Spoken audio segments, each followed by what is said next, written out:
Hello, everyone, and welcome to the Huapahua Period America Lecture Series and tonight's lecture on the history of the Monongahela people. My name is Isma. I'm from the Kingdom of Atlantia, and I'm the host and coordinator for these lectures. We are a monthly series that promotes the study of North, South, and Central American cultures within the SCA period.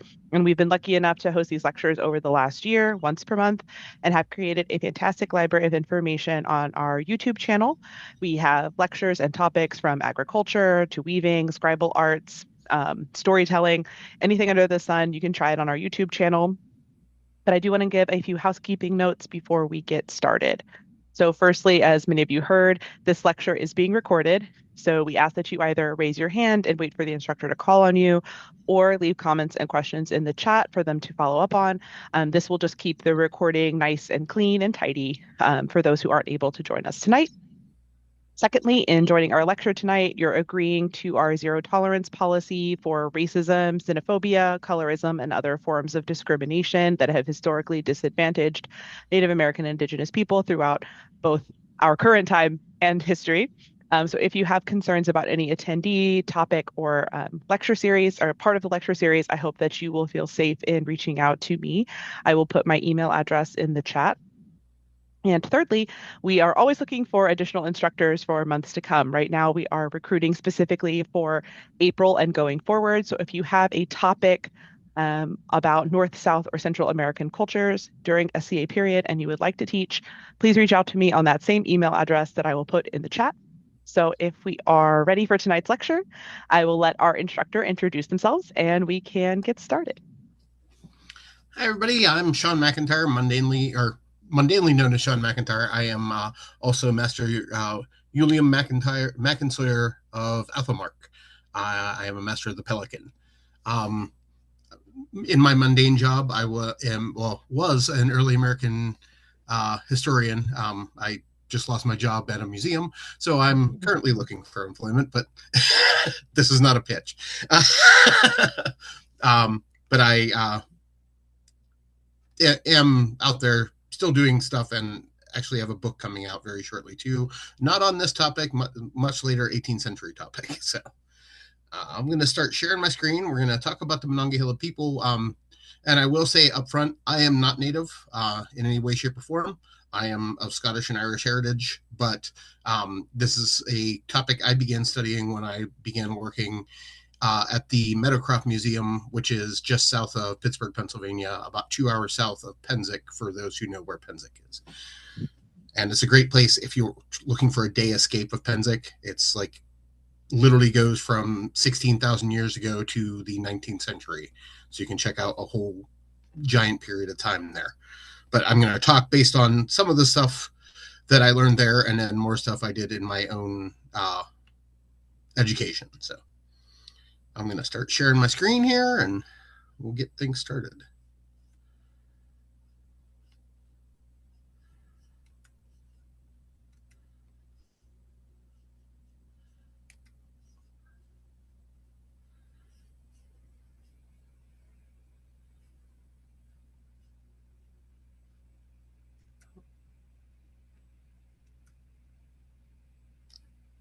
Sorry, I'm used to showing these on. There we go. All right, so basically we're understanding a New World culture. That is the Monongahela people. This is me. Like I said, I'm a master's in early American history. I have a whole bunch of other credits to my name. I'm also part of the Society of Pennsylvania Archaeology, and I'm a now moving on museum manager. Some key points I like to point out. Sorry, my own picture is getting in my way. Monongahela people we don't know what they named themselves. This is what was called based on archaeological evidence in the 1930s. So we are unsure of what this group was actually called. They do show a mix of both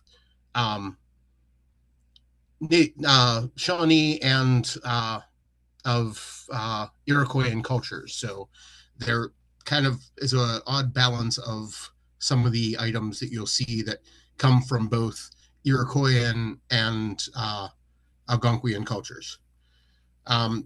again, these digs were began during the Works Progress Administration, and this is where we kind of get this. The initial digs were found in the Monongahela Valley, which is how they ended up getting the name Monongahela.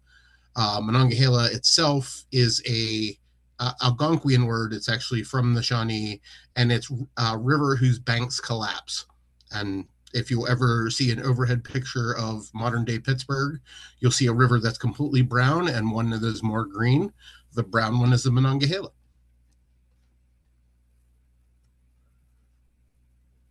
All right, this is kind of showing you where some of the digs are. You'll see both the Oliver Phase cultures, the Springwell culture, the Fort Ancient cultures, and all the way up in the corner, you'll see the Monongahela culture, where it says the Squirrel Hill digs, the Apartney dig. So it gives you an idea of where these digs were and how spread out they were.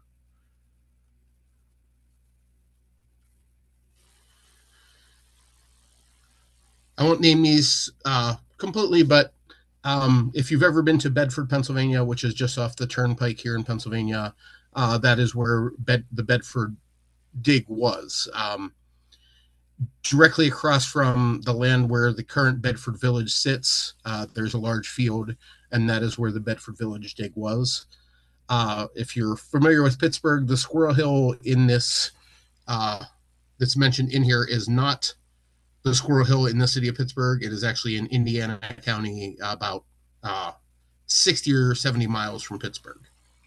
So a great deal of sites, well spread out in both Maryland, West Virginia, Pennsylvania, and Ohio.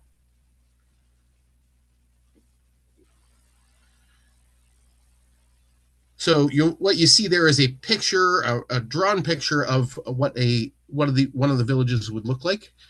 They had a palisade fence that actually surrounded the entire village, and it would overlap, which was a great defense mechanism. It would actually use it to cut it down. So as you brought things into the village, you would literally be walking in sideways to get in. So for an outside group to attack you, it would be very difficult to get in because you couldn't just charge a whole bunch of people through the front door. It was a overlap that they had time to get their defenses ready for you. The palisade fence is something we've found pretty standard in archaeological digs in this area with the Monongahela people and with some of the Western Shawnee villages. I know there's a village at Ogwick, Pennsylvania that has a very similar overlapping style fence that was known to be a Shawnee type village.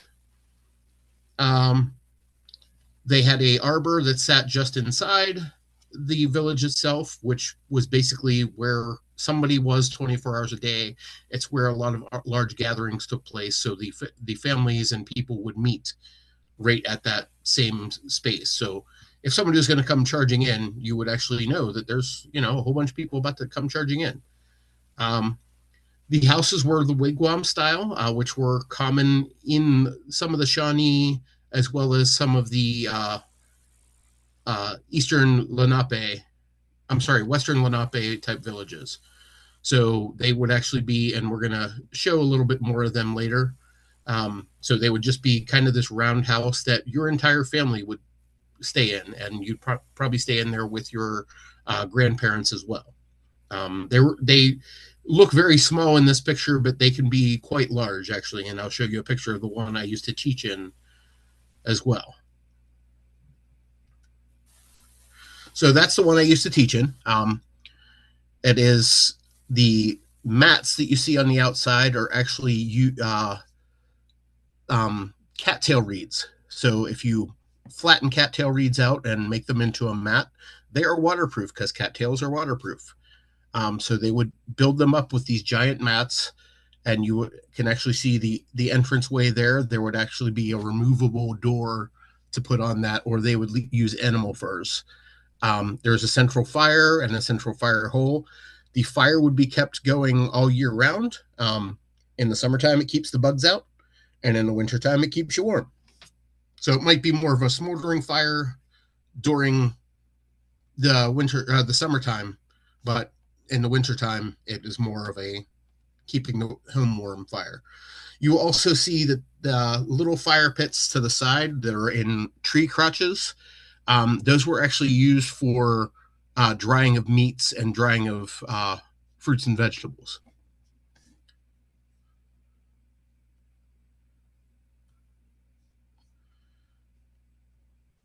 I like to get into division of labor, and this is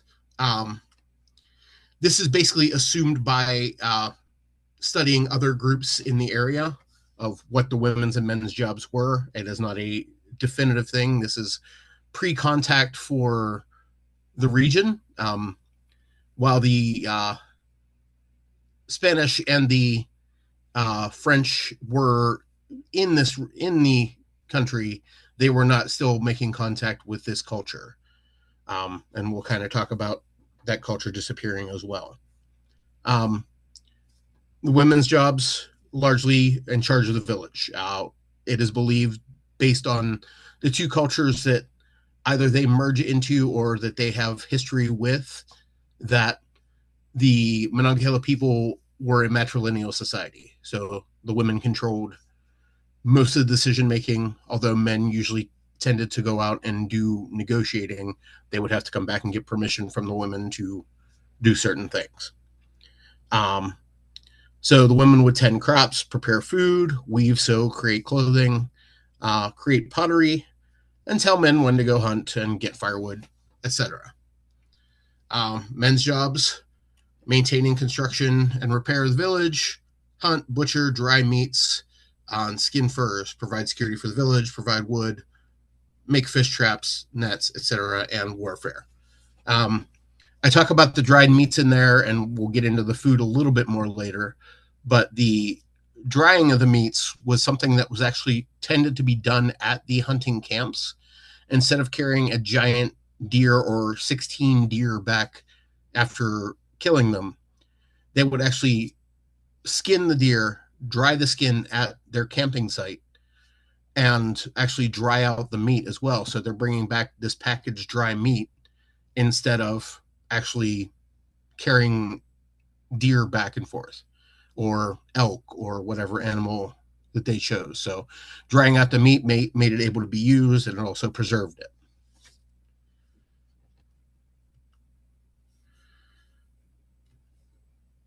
Children's jobs. I always like to get into this one, and this was kind of my favorite part about teaching that. That is actually the corn mill on the right. In the picture on the right is what you're seeing that I used when I was working in this village, and I would teach kids how to actually mill their own corn. They would actually hollow out by burning a tree. So that's the base of a tree. They would burn it out, and then you would actually grind your corn in there with a giant mortar and pestle. So you can actually see that one. The one there is cracked. I was actually, when I ended up moving to another job, I was in the process of burning and digging a new one of those, and that has continued. Now they're now using the one that I started. But children's jobs were collecting eggs, protecting the crops, which was a very fun job for kids. Basically, you were put up on a little pedestal above the crops, and if animals got in there, you threw rocks at them, which, if I was a kid, that is my favorite job ever. Gathering reeds and things for the mats, and also grinding the corn.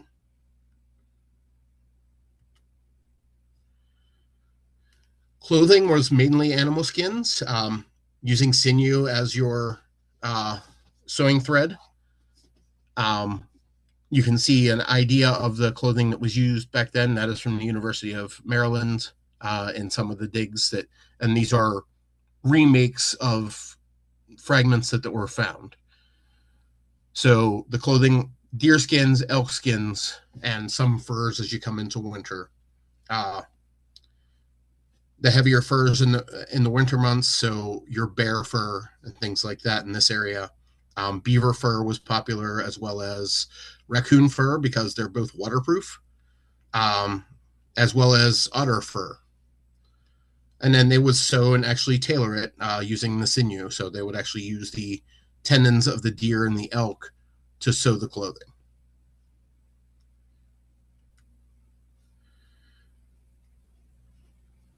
These are an idea of some of the blades and stuff. These are ones that we actually made using flint that was knapped at the facility, and I didn't knap the flints. I am horrible at that. I've tried it multiple times. Uh, but these are some of the bladed tools that were used for just basic cutting or for treating some of the animal skins themselves. The one on the left, which is the shorter knife, is actually a piece of antler, and then the blade itself. The other one is a piece of wood with the antler. With the flint wrapped, and they would actually use a pine pitch.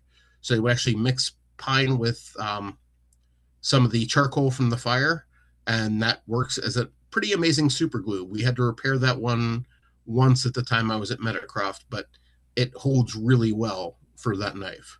And you can actually see the black at the edges, which actually shows where the pitch was. A lot of the blades were glued into place so that they were very stiff, and then they would sometimes wrap them with the cordage, which was usually sinew. Needle bones, these are actually needles that I made. My wife actually teaches null binding, and she actually got to use some of these needles for her stuff. But these are animal and bird bones because they were hollow, really easy to get a hole through them. Sharpened on a stone, and I've done all this myself. I can tell you they can get very sharp, and they will punch right through your skin. Not really easy. And we would actually create awls out of those as well. So you can push right through a piece of leather with a piece of that bone. And we used a good bit of those, and I've made quite a few, and hopefully get to make some more in the future. I need more bone for that.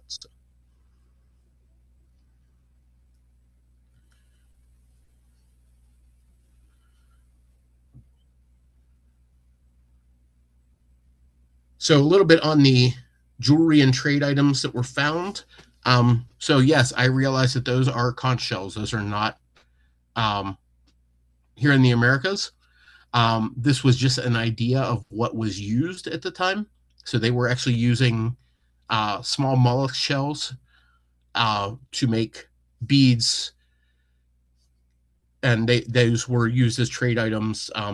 Some of the freshwater mollusk shells were used to make what we now know as wampum, which I always like to preface, because Americanisms, wampum was never money.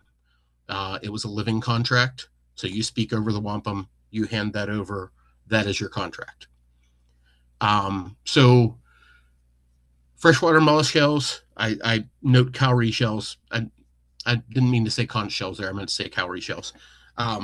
Fish vertebrae that were carved out were very good for making beads as well, and hollow bone bird bones. And then once again, using sinew or woven grasses. That's something my wife does. I cannot do that. I don't have the tactile sense to do that.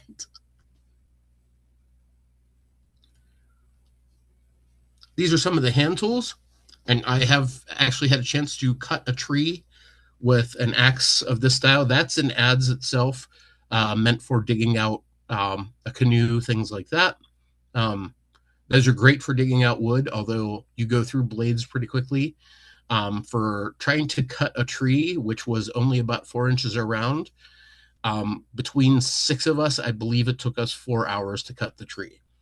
A lot of the trees that were used in the building of the villages themselves, they would actually burn at the bottom and at the top. And that way it actually kept bugs from digging into them, and also protected them from groundwater. But they would not be chopping so much with those. But I have used a stone axe to actually try and cut down a tree, and it takes forever. So do not recommend. Glad we have steel. Wood and bone were both used as handles. This specimen is actually here at the Carnegie in Pittsburgh, in the native exhibit. You can actually visit this specimen right now. Stone blades or bone blades were often used. Bone blades were used more for like digging into things, whereas the stone blade was more of an adze or an axe type of unit. Um, Wrapping the twine or glasses to keep them held in place as well. And it makes, honestly, a pretty good tool. One of the tools that I use, and let's see if it pops up in the next one. It does not. Let's go back one. So one of the tools that I like to use was a rake that they used in some of the planting, and it's actually a deer antler. It was a 6-point on one side deer antler that they would wrap with sinew and put on the end of a stick and use it as a rake. And it was something we used regularly in the Monongahela village while I was teaching there. So it was very cool to use, and it actually works better than half of the rakes I've ever used because you don't get stuff getting stuck in it as much. We're going to move on to hunting a little bit.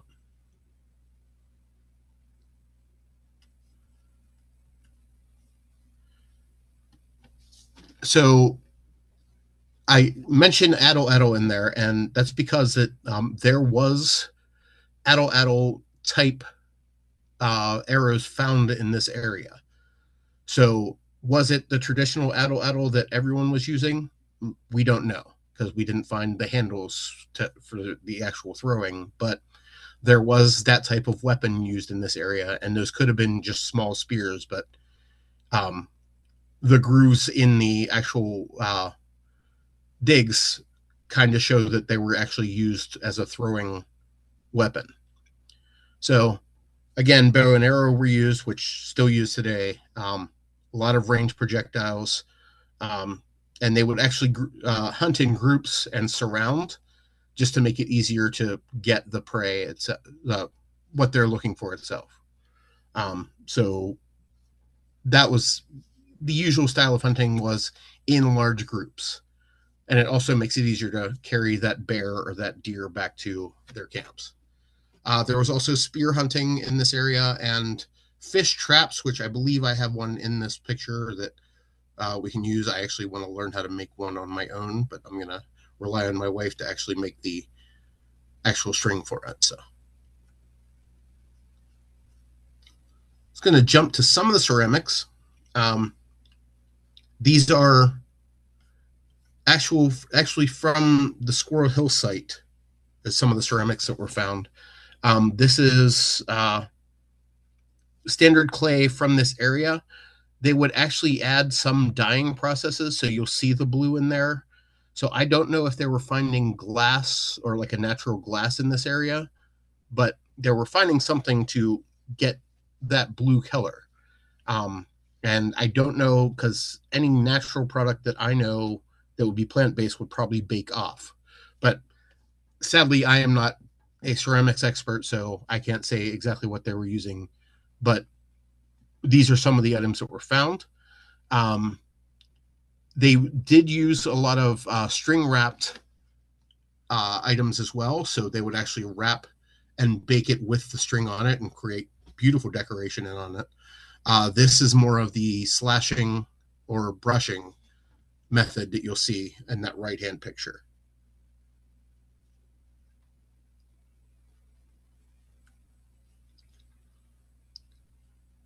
Again, you'll see here a little on the right-hand picture, you'll see a little bit more of the string style wrapping instead of the brushing. So you're seeing deeper grooves into that, as well as the brushing and string on the left-hand picture.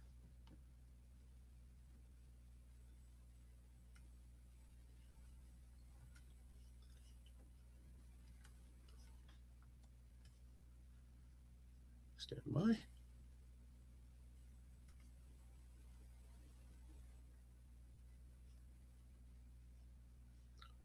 All right, I'm going to go back a few, and we're going to talk a little bit more about the village. So we're actually going to go back to the earliest slide. And it looks like we did skip a bunch of slides in there, so I'll go back to that in a second. Like I was talking to you about the village itself, you'll see that the trees were lined in that circle type of palisade. They would actually weave smaller branches in between those to create more of a privacy style wall. So you couldn't just fire things through there. There would actually be sticks and plant life that was actually woven through a lot of those trees. And like I said, on the top and on the bottom, they were burned partially as a treatment to keep them from rotting.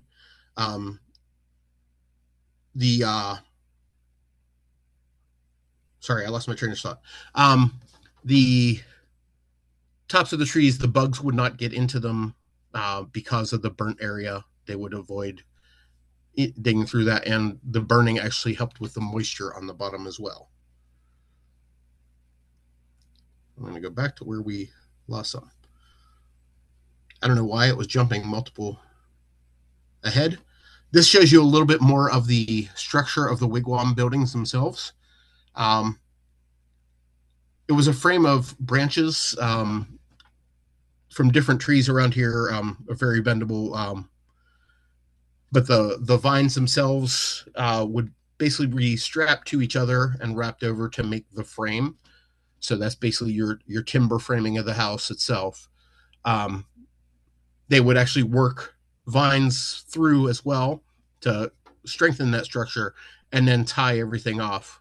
And then they would actually add cat or bobtail reeds to the top for the actual coverage of the house. So your roofing or your outside wall.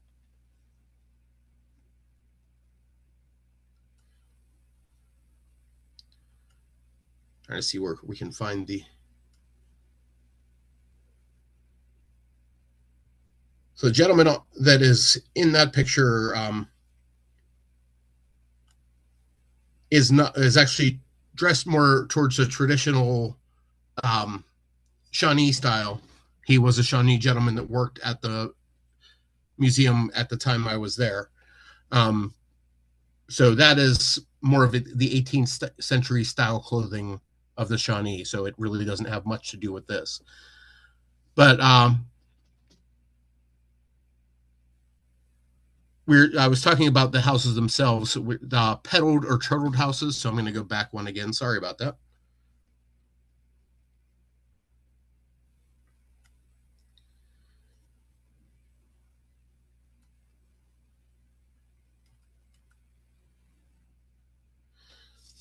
So you'll see the little kind of dome off the circle that was used for storage or as sleeping quarters as well. The people that were higher in stature would tend to have more of those petals, so you could have 2 to 3 of those petals on the giant wigwam itself. So it was actually a pretty nice area to have the extra space, so you're not kind of stuck in with your family there. Man, this really did jump around. I apologize.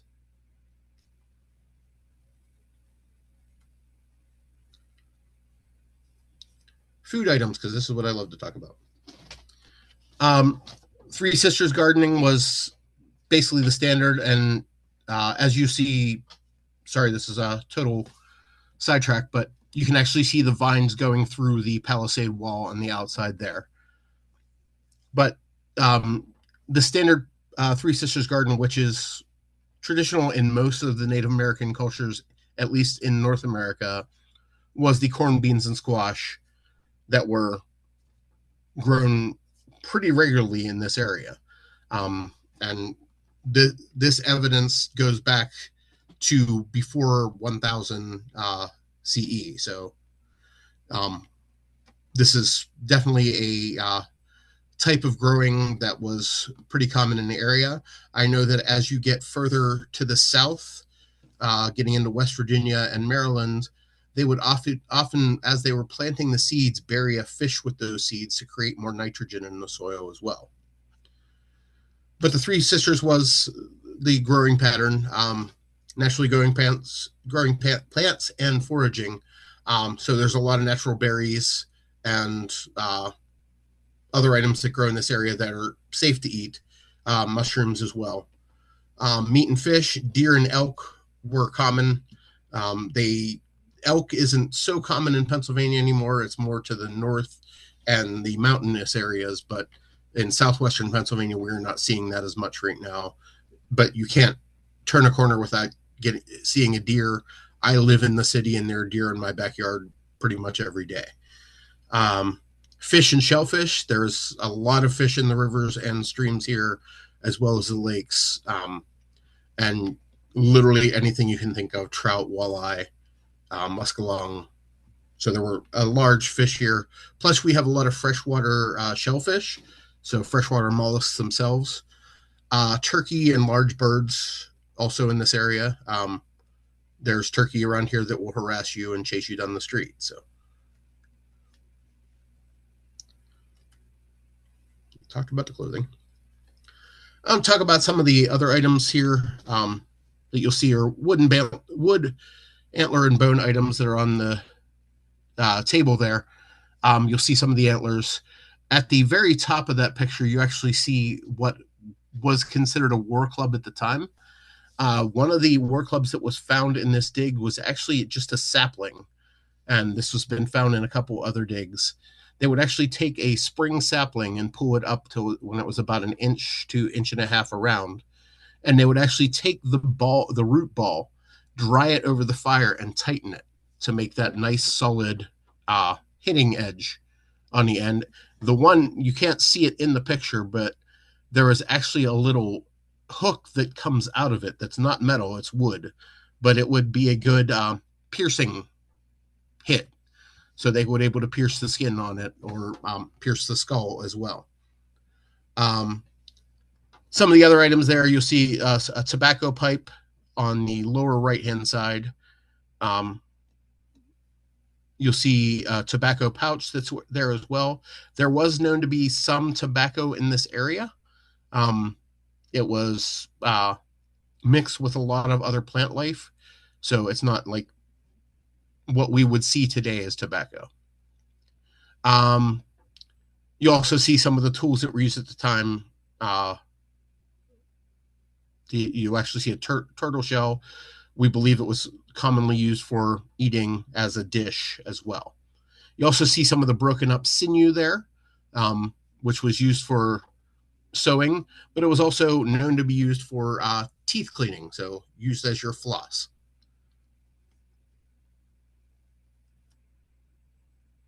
We got to that. Trying to make sure we didn't miss any slides here. So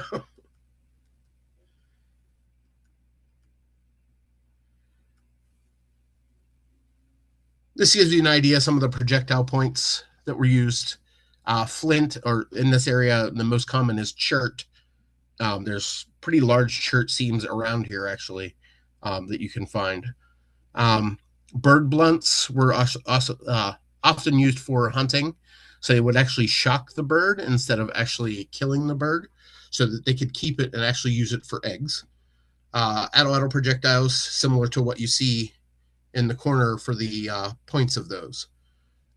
Those 3 points there are only about an inch long themselves, so very hard to put that. Like, you could put that on a bow and arrow, but it's not going to penetrate very well. It would penetrate a little better with an atlatl.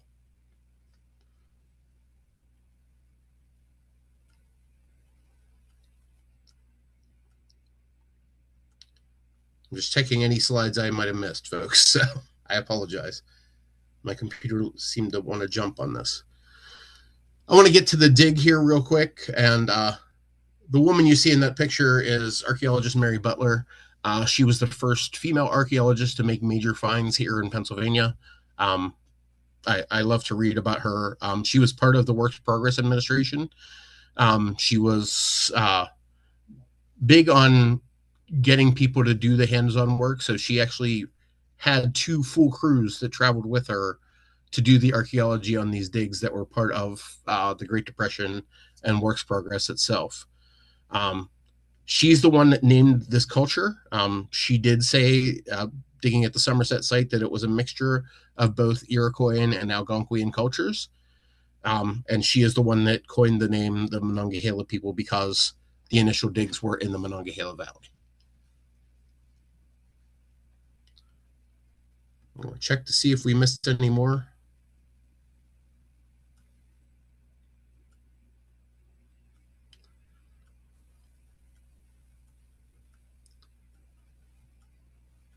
As we get to questions, please feel free to.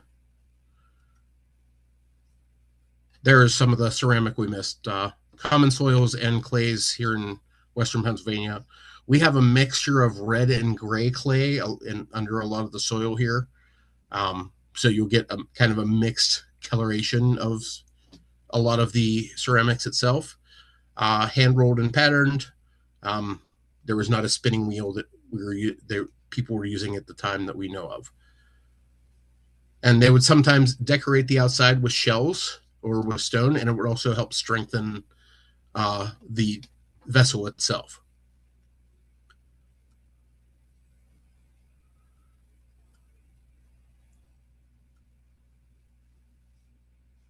All right, I think we made it through all of them. I'm going to switch back to the stop sharing, and I can pull this back up when there's questions.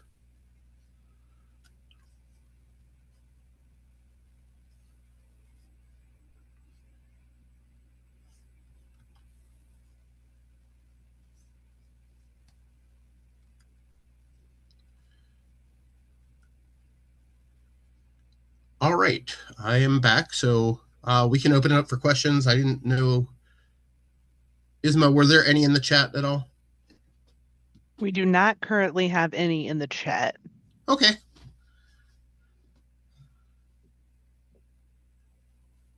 So if anyone has any questions, please feel free to speak up, and I will answer as much as I can.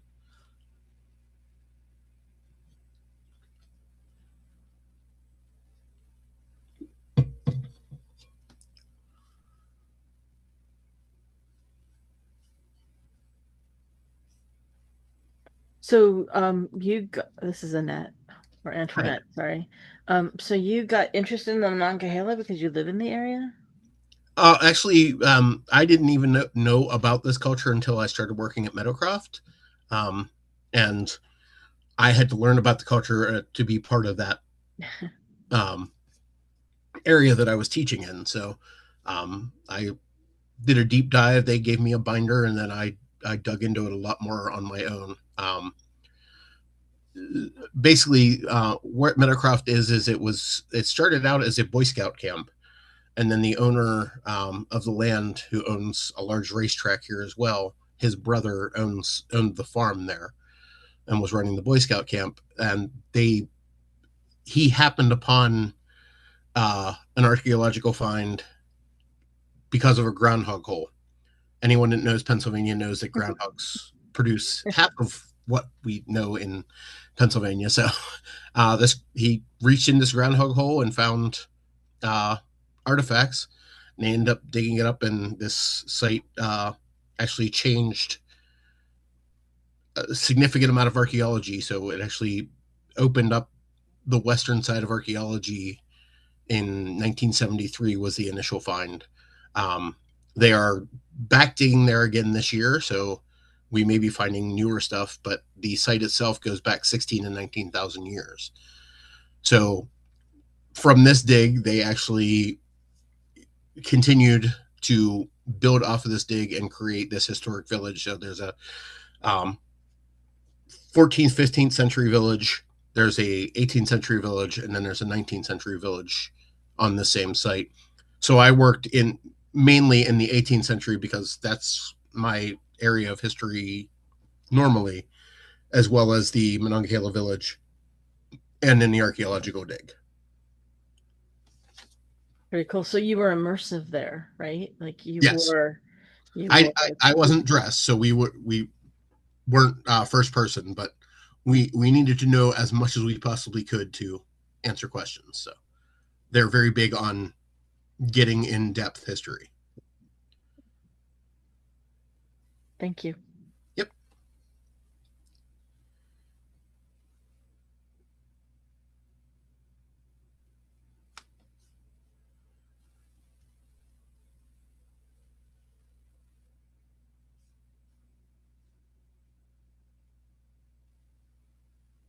Don't be shy. I'll take questions.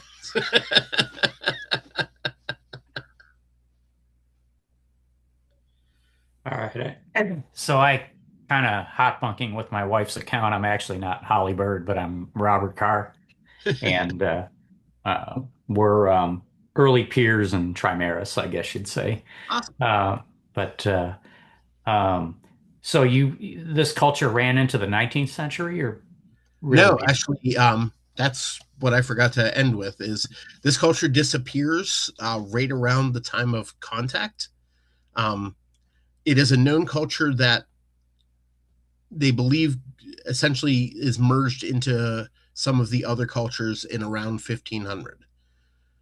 So we actually know these digs existed there, but there it is very likely they merged into a lot of the Shawnee villages that were in this area, or into the Iroquoian villages that were in this area. The Iroquois came this far south, mainly the Seneca, but the Shawnee and the Western Delaware were also prominent in this area. Okay. Okay.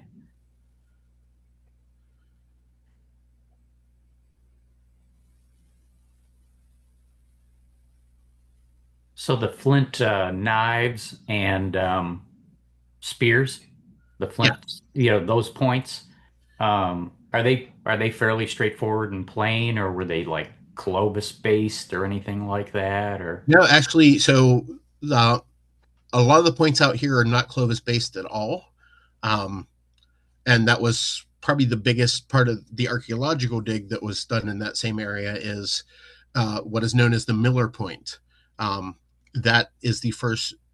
It is a non-Clovis point, and based on the surroundings of it, it was actually found to be around the same period or earlier than Clovis, which the Clovis first people very much were upset about because they wanted to have the earliest point at 10,000 years, and here's this point that could be 13 to 16,000 years. So sure, it yeah, kind of put archaeology on its head, and literally from the time they found this point until the mid 1990s, it was still considered to be complete rubbish. And then finally, like, enough archaeologists had checked the work and had visited the site to say, yes, this is correct. okay, And now we have 30,000-year-old footprints. So, right, yeah, yeah. It's still a blink of an eye from the peopling of North America. It's compared to absolutely. the rest of the world. It's amazing. So.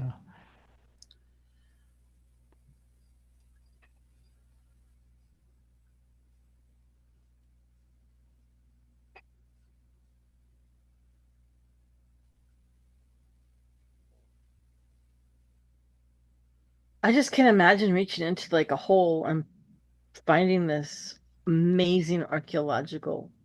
Yeah. Holy camoles. I'm the same way. So I got to hold the actual Miller Point at one point, Ooh. and it was the archaeologist that was in charge of this dig is who hands it to me. And he's like, oh, this. He's like talking about something and hands it to me. He's like, isn't this really cool? I'm looking at it, he's like, that's the Miller Point. I'm like, and you just handed it to me. It was pretty crazy. But I actually got to hold some of the corn that was found in the dig itself. So the rock shelter itself was where the archaeological dig was, and its history goes back like literally layers and layers of history. And there was 4 and 8 row corn in there.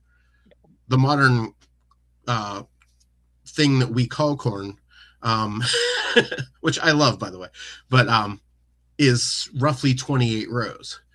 This was roughly the same size cobs, but 4 or 8 rows of corn. Oh, wow. So those kernels were literally as big as the tip of my thumb. So it was very interesting to see like how this corn developed, and Maybe they were deer corn. that'd be some very happy deer. Yeah. One bite and you're full, right? Yeah, but even looking back into the Mohican corn, you see some of that 4 row corn. So was this something that was traded that made it up this far? Was it Mohican corn that made it up this far, or was it something else? Interesting. Yeah. Very. So the pottery items that you had in the photograph, including the blue one, Yeah, are those actually those were the actual artifacts, or are those? those are actually recovered artifacts. They sit in Oh, those were wow. from a Maryland dig. Um, In that and condition. Wow. yeah, and the University of Maryland has them in the archaeology lab there. And the coolest thing about the Maryland Archaeology Lab is most of their stuff is digital, so you can get on and look at everything that's in their lab. So you can go and say, I'm looking for Monongahela pottery, and probably find good pieces of Monongahela pottery that you can use as an example. Or I'm looking for Powhatan pottery and find it. So it is pretty amazing to be able to look at those and realize that somebody literally 1,000 years ago made this item. As we are all in the SCA and all history nerds of some kind, that's still amazing to see, like the actual item, like looking at the Bayeux tapestry or something like that, where you can actually see the threading and everything else. And this, you can see the grooves that were put in there by somebody brushing it or putting string across it.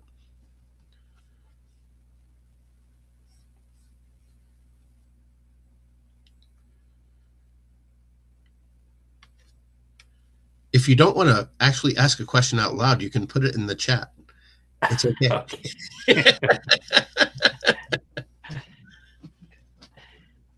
While we wait for our shy folks to put their burning questions in the chat, you mentioned earlier that you are releasing a book coming out that is not SCA period, not related to the Monongahela, but would you like to plug your book Sure.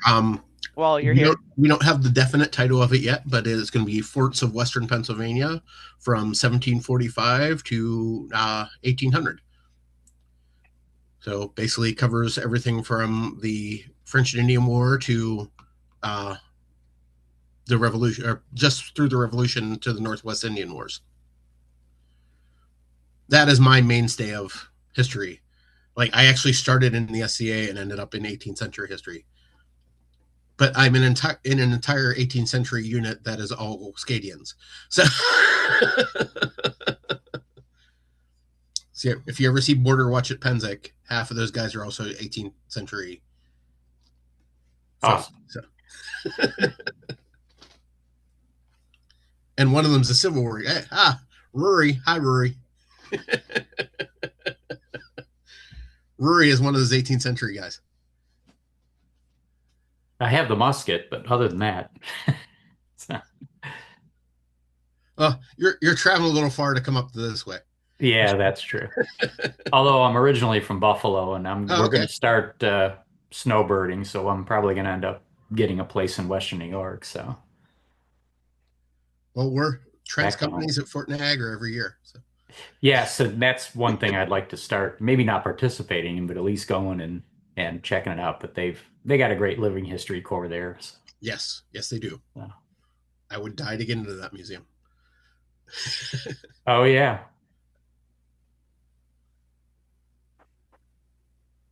And they actually have a native on staff that is Mohawk that is in charge of their native work. Okay. Yeah.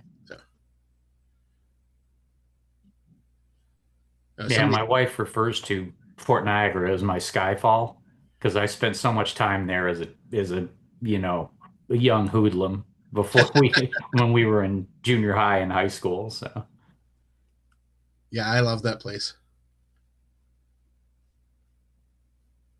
I saw somebody else post something about 18th century, but I missed it. Oh, another one of those 18th century guys is here.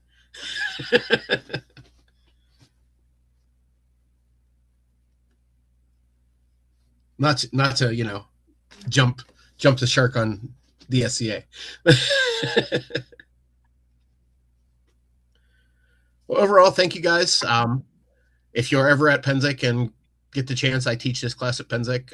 I also am updating a class. I teach Haudenosaunee foodways, but I am also updating that class with new information that I just found in a paper. So I have to completely change my class now, and it's probably going to become like a 2-hour class instead of a 1-hour class.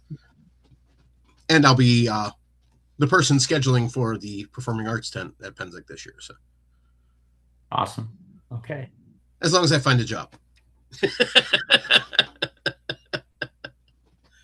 Well, I know that we are all rooting for you. This was a fantastic class. I feel like I learned a lot. I know everybody else, I'm sure, learned a lot. If you ever want to come back and teach your foodways class for us, we are happy to have you. If there are any final questions before we end for tonight. Thank you. Yeah, thank you. It was Phenomenal. completely off my radar. Great topic. Thank you guys. I love it. And if you're ever in the area, I will say I don't even work for Meadowcroft anymore, but they're a great place to visit, and they're only open in the summertime. So if you happen to come to Pennsic and need a day trip, it's 2 hours down 79.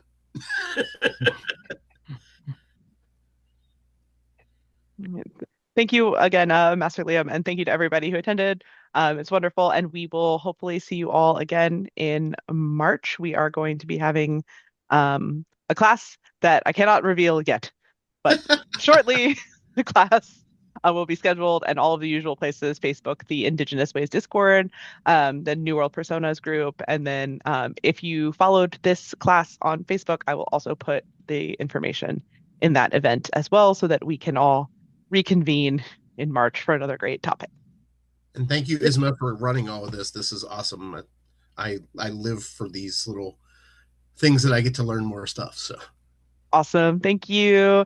I'm going to turn. Oh, go ahead. Is the class going to be around the same time frame? All of our classes, I'm trying to do them Wednesdays at 7 all the time now, if we can make it work. Just because it's a little easier. We did a straw poll at one of our previous classes, and most people feel like Wednesdays at 7 Eastern is like a sweet spot for a lot of folks. Yeah. So we are going to try to do them at roughly the same time if we can. Obviously, I do try to be flexible for our instructors most of all, so that they can get in, but we do record all of our classes, and they all are on the YouTube channel as well.